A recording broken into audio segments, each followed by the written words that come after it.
Kríž je Kristovou slávou.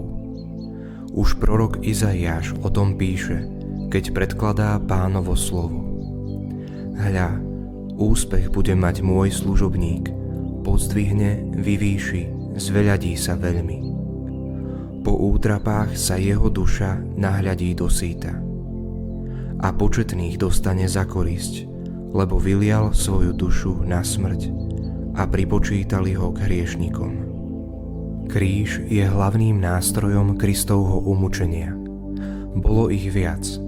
Bič, trňová koruna, trstina, klince, kladivo, kocky, ktorými vojaci losovali o Ježišovo rúcho a ďalšie v kresťanskom umení známe ako arma Christi, čo je odvodené z latinského slova arma a znamená nástroj, náčinie.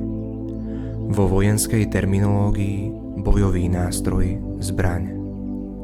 Sú to teda zbrane, Kristove zbrane, ktorými on sám zvíťazil.